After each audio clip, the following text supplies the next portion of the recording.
Hey, what's up guys? My name is Moda and welcome back to the Mining Stacker YouTube channel. Today's video, we're going to talk about our favorite ASIC manufacturer, GoldShells. We're going to talk about their crazy prices, what's been going on with the AL box in case you haven't been kind of keeping up, and the crazy price reductions, what kind of led to it, what kind of led to the crazy initial prices, and kind of things to look for so you don't get wrecked, right? So a lot of people unfortunately did get wrecked. So for a lot of you newbies who are coming in, gonna kind of give you a quick rundown and just basic things you can look at real quick just to justify something to see if it's worth it, right? So if that sounds good, guys, stay tuned. Let's get to this thing. So we're gonna talk specifically about GoldShell, and I think the best example, the best easiest example is just talk about the AL box and the whole fiasco that happened there.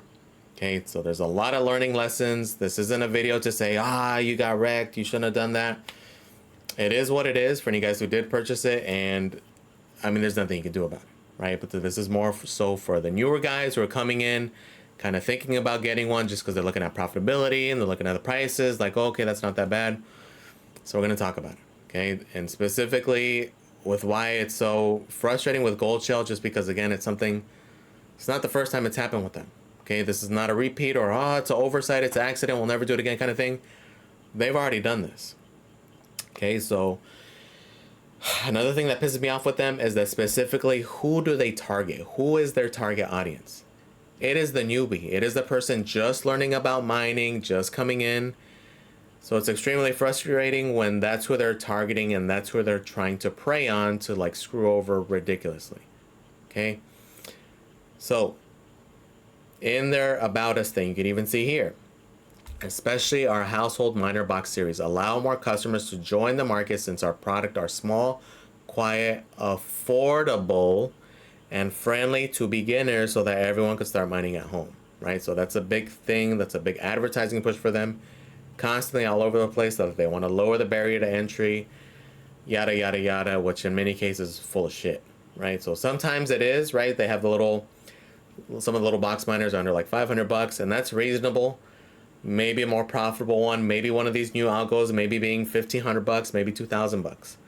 It's extreme at that point, but I can see it, and I can see potential gains there, kind of similar to what we saw with like the KS0, the initial launch there.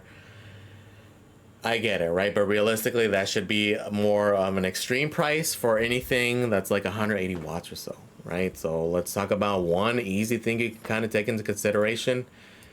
And it's just the price of that unit if it were to be a larger full-size ASIC, right? Does that pricing make sense? Like, we've seen extreme pricing on the full-size ASICs, which again is anywhere from like $20 to $30 to $40,000, right? And at that point, that's already extreme. But if you're buying a scaled version of something that's drastically more, that's when it gets even more ridiculous, and that should be a super red flag, right? Regardless of the profitability, should be a super red flag. Okay, because just you need to understand with these altcoin ASICs, it's not like it was last cycle where it was essentially just GoldShell and the occasional IB links with outdated chips, and that's all you kind of had to worry about. That's not the case anymore. We've seen with Bitmain is willing to make any freaking algo, any freaking time on higher end chips, higher end hardware. Okay, as well as now Ice River joining the fray, as well as IB Link trying to release more, as well as all these other random manufacturers releasing some for those hype algos where there's a lot of potential profit to be made. Okay, so when you see a release and that profitability is crazy, just expect immediately for other manufacturers probably also working on that algo as well.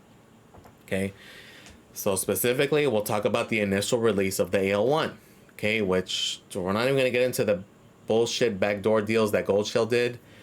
We're going to just touch on what the price points were. Okay, so initially, batch 1, which they announced and they made it available to their partners, meaning they had a deal with those partners for X amount of price. So it's not that they were unaware of a retail price, they just were ashamed of releasing what the price they sold it to them was. Okay, and they try to put the blame on them. So I'm already kind of getting off topic. Regardless, batch 1, 15K from all the stores. Okay, they did this backdoor deal. This was a tweet they announced because of the backlash on April 11th. They didn't give us an MSRP until nearly 2 weeks later. Okay, because they try to get as many sales, they try to be greedy and try to sell as many of those things at 15K as they could. And then he gave us the MSRP until, again, the 22nd, okay, at 6,600, which was hard to get. The initial batch sold out, as crazy as it seems. But let's talk about why at this 15K price point, that should have like been a super huge like red flag, okay? So if they're releasing an ASIC that's 180 watts, especially with GoldShell being a manufacturer of also full-size ASICs, you should have fully expected that a full-size ASIC was eventually going to come and factor that into the price and factor in what that price could be, and then from there you can kind of calculate fair prices. So in this case, the AO box 180 watts. Okay, what do we know about the full-size ASICs? They're anywhere from 3,000 to 3,600 watts. Easy math, we'll say it's 3,600 watts, which would be what? About 20 of these little 180 watters. Okay, so you're telling me that if those are 15 grand a piece, you're valuing that unit to be worth $300,000 for a full-size ASIC. You really think that's worth it, regardless of the profitability. And the fact that even if there is profitability, you know that other manufacturers are going to come in. And you know you should understand the hash rate dynamics, the difficulty dynamics, how that's going to affect your yield, yada, yada, yada. Does that make sense, though? Do you think a full-size ASIC is worth 300 grand? That should have been red flag number one. Okay, and even at this refix price point, it's still not a whole lot better, right? 6,600 multiplying by the 20 for the full-size ASIC, 132 grand. Redonkulous. Like, that should have been an immediate red flag. Okay, so crazy, and it's mind-blowing that people bought it, and unfortunately a lot of you guys did, right? And that's what's kind of like heartbreaking about it, and especially here, because then at this price point, people are just looking at the profitability calculator. So understand that also for you guys, when these new ASICs come out like this, especially that have immature like hash rates or networks, it's going to change drastically once ASICs come on board. Okay, so we saw it with Caspa. We're gonna see it with the lithium. It's already started on lithium, and it's gonna get even crazier as these bigger units come out. But just understand those things, understand those dynamics. And I know it's hard for you guys coming in because it is a lot of information. And you guys are seeing this like, oh, they make these little box miners. It's 6 grand. That's not a whole lot more than a Bitcoin ASIC. Says they're gonna make this much. You know what? I'm gonna get it. You need to understand what you're getting yourself into. Like, and that's what makes it hard. It's like you have to, again, even at the basic level, like just not even looking at like just looking at it like from this viewpoint. That should have automatically made no sense, and that's why we're valuing it at a much lower price point. Okay, because it just doesn't make any sense at this price point. And they continued to fumble, and to the point where competitors finally came out with their units, so they had to readjust. They did release the AL Box 2 just a few months after, which again, they just added more chips or another hash board. Again, further wrecking those consumers of the AL Box 1. Which again, these people got super wrecked because of what they didn't account for, which at the time they were banking on them being the only ones. The entity came on, literally, it was like the day after this thing went for sale. They came on, doubled the hash rate, cut those yields in half. Which again, because it's such a small network, didn't take a whole lot. Okay, and it wrecked the profitability and made this thing just immediately not worth it at that price point. So now come to today, where now that the AL1 is here from Bitmain, which is the big boy unit, right? It's the 3,500 watter, as well as a competitor to this at-home segment, the AL0, and they still freaking are way overpriced. Okay, they decided to take time over the weekend to readjust, even though Ice River had already announced that they're gonna release, which was most likely a competitor to this guy. They decided to price it before waiting for the price of the AL0 for whatever reason. Okay, and at this point, it's nearly twice the price and like half the efficiency. Okay, so they're still tone deaf. So like they put up this post, we're busting their balls that it's just not enough considering how badly they wrecked people who did buy the AL Box 2 or in the AL Box 1. And they did acknowledge, at least it's the first time they actually did acknowledge that, oh, our recent price drops is steps towards it. It's not enough. They need to be more realistic with these price points because, again, the AL0, it's outclassing them. Okay? So at least they are starting to make strides, but like I mentioned also, though, I get it sounds like I'm putting all the blame on GoldShell, blame isn't all on GoldShell either though. Okay, it's also on the consumers, like people buying these things. You need to do the research. You need to understand what you are getting yourself into. It is a two-way street. At the end of the day, GoldShell can price this thing at $1 million if they want. It's up to people to buy them. If nobody's buying at those prices, then they need to readjust. The problem is people were purchasing them at these prices and getting wrecked also. And this is why it's important to understand what you're getting yourself into, whether it's, you know, a unit that's a couple $100 or a unit that's a couple $1,000.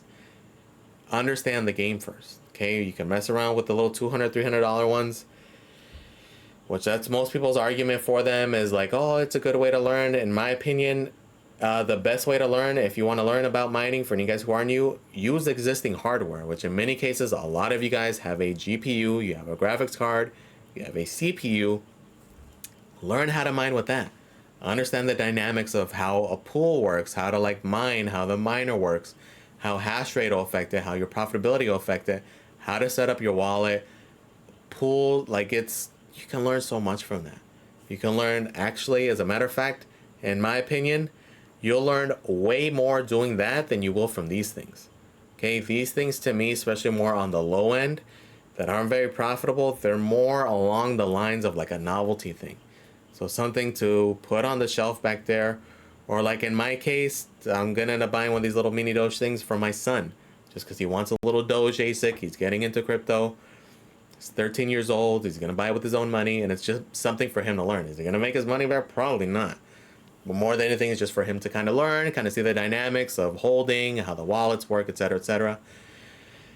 And in that case, I guess there's a use case for it, right? But understand that that's kind of what it is. But like when you're buying like these kind of prices, you're telling me that this thing is for a newbie, because that's always the argument when I would like critique the smaller end videos. Oh, well, you know, it's set up for a newbie. It's not. It's priced on profitability. So you're telling me this is for a newbie? You're telling me these things at 15K are for newbies? Absolutely not. At the end of the day, it's mining hardware with the possibility of generating revenue. Okay, to an extent, it depends on what your use case is. Typically, if you're buying a unit for a couple $100, it's just to mess around with. But at this point, once you're spending like this kind of cash, it's a little bit different. It's a lot of bit different. Okay, and a lot of people also come into the expectation like, oh, I'm crypto mining. This profit calculator says I'm going to make this much. Cool, let me jump on. You got to educate yourself into what you're getting yourself into and understand the dynamics of everything.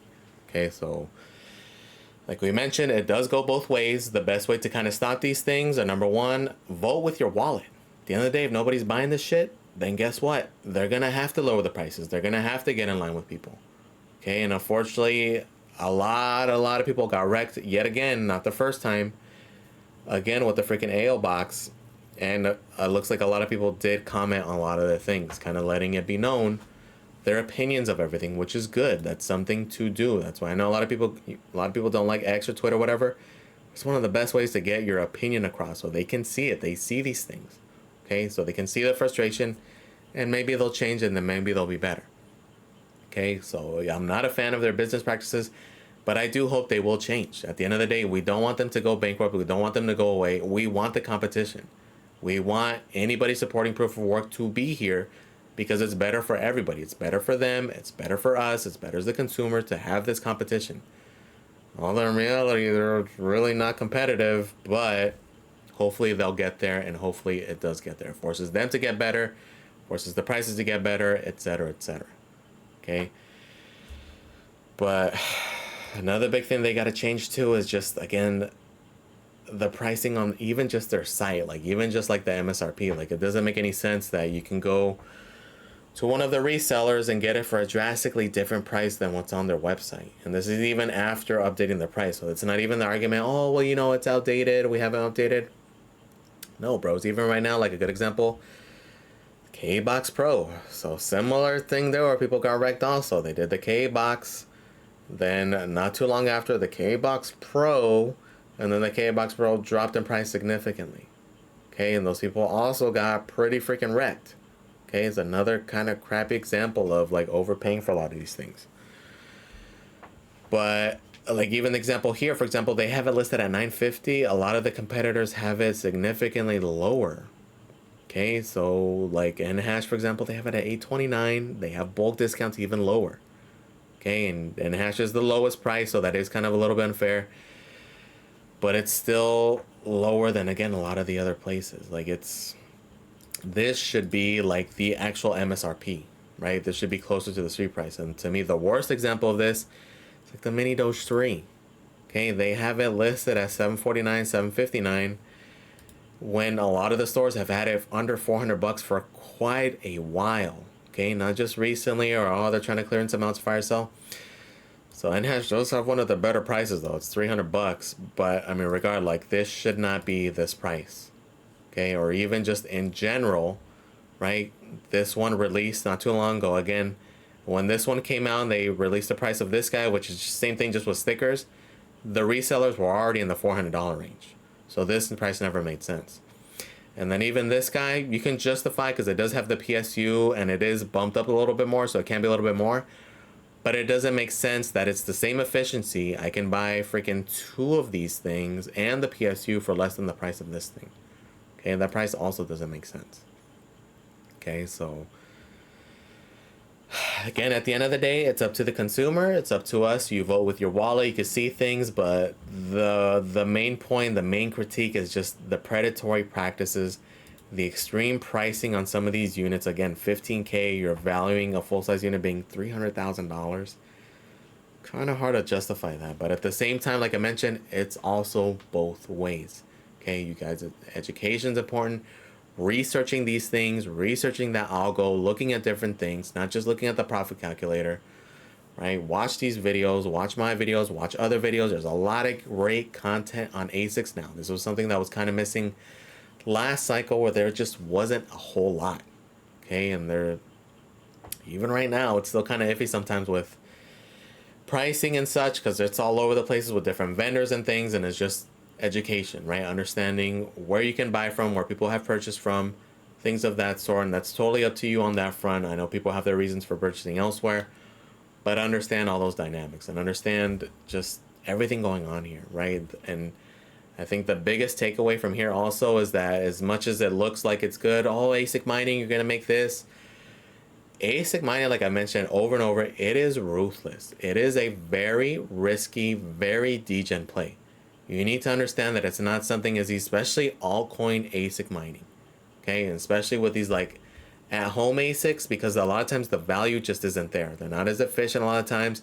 A lot of times you're paying a premium because you're paying for that smaller slice, which makes it even harder to make that return on investment. Okay, but understand though that these things aren't sold with the intention like, yeah, you buy this thing, you're gonna make your money back in 12 months. It's not guaranteed. Okay, and as a matter of fact, like I mentioned before, probably say like 70% of people don't time it right, they don't price it right, and they'll probably not recoup from it. It is a very risky, very hard game to play. Bitcoin ASIC mining is a different story. These more mature networks, different story, where you can kind of calculate long-term, and it is a long-term play. You guys chasing the profits with like these newer hype ASICs because of the crazy profitability, which we know is going to continue to go down. It's a very risky, very hard game to play. Okay, and that's the purpose, like why there's so much strategy involved, why there's so much timing involved, why we look at these things, why we look at these price trends, to try to find that point where it can make sense, like looking at that risk to reward.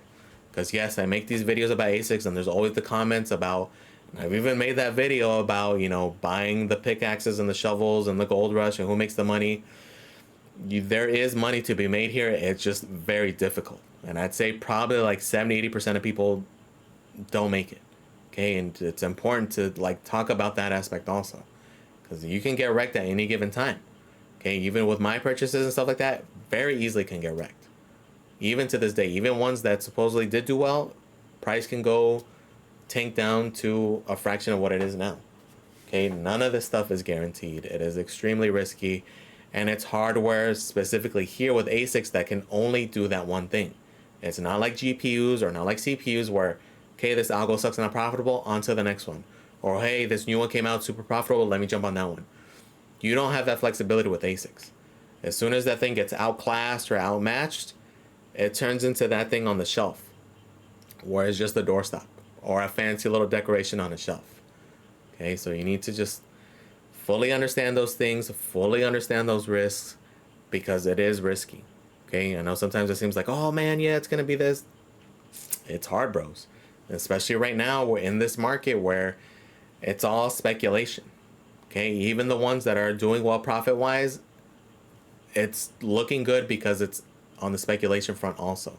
Even like the cash basis where they're making profit, they're doing okay now, but realistically, we're speculating still that hopefully it'll do even greater. Okay, and sometimes that pans out. Some of them may, some of them may not. Okay, but you have to understand the game you're getting into, the algo you're getting into, the value proposition. Like, is it something that's like get as much as you can, like Caspa, or is it something that's more of a long-term play where you can mine and hodl for a longer period of time, like a script ASIC or Ethereum ETH hash ASIC? Those are a little bit different because the network is much more mature. Those dynamics are very different. It's a very different play than like these things, for example. Okay, so just do a lot of research, guys, and just fully understand that, again, ASIC mining, as appealing as it is, because I know there's been a lot of people just now starting to jump, finally giving up on GPUs and jumping over here. It's not as easy as it seems. It's not as risk-free as it seems either. Okay, so just fully understand that, especially right now. Like, to me, the better time was like a year and a half, almost 2 years ago now. That was kind of the time to make the transition. Doing the transition now, especially with certain ASICs, it's extremely risky, right? I'm going to do an update video talking about kind of the state of ASIC mining and kind of where it's at and why I'm saying that it's kind of hard to jump in right now. Okay, but overall, guys, just wanted to raise awareness on the situation, kind of what's happening with GoldShell and things to kind of just look out for, right? So you can kind of understand the frustration with GoldShell, what it is. And again, it's not to try to wreck them. It's not, they're going to zero. We want them to succeed. We want all these manufacturers to be here, but we want better practices from them. Okay, but I mean, like I mentioned, it is both sides though. Let me know in the comments, guys. Let me know, have any of you guys unfortunately had to learn one of these lessons? Did you guys get wrecked on any of these? Are you guys still kind of in the game? Did you learn from there? Or did you purchase this knowing full well what you're getting yourself into? Let me know, especially a lot of you new guys. Make sure you guys ask questions. If you guys usually know, I respond to damn near everything. Ask, right? There's no such thing as a dumb question, especially you new guys. Please ask. Don't feel like, oh, feeling bad. Ask, bros. We were all new at one point. Okay, so please ask. And anybody, I encourage anybody also, don't just wait for me to answer. If you see a question and you see you can answer, you can see help somebody out, do it. Please recommend that. Help each other out, guys. This is a community, and that's kind of the purpose of this, because at the end of the day, we want to make this community better. Okay, but it also helps when we're all together on trying to end these shitty practices. So again, letting GoldShell hear it. As a community as a whole, we're telling them what we expect of them. Okay, so let me know in the comments, guys. Please comment, like, and subscribe, guys. Thank you for watching, and I am out.